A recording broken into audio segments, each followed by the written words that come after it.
お前わかるだろう。これは俺のハウスのキーだよ。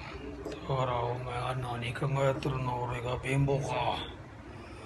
俺に腹立つのよ。これ見てみよう。俺のこれ買ってたんだよ。お前が何考えてるの？俺嘘つくか？嘘つかわないよ。だから俺の家だよこれ。香港で何百万まで買ったんだよバカ野郎。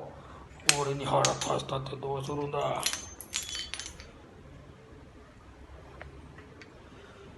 ちゃんと真剣にしよう。だからもうそろそろ結婚したいから宝好きはならなってください。わかる？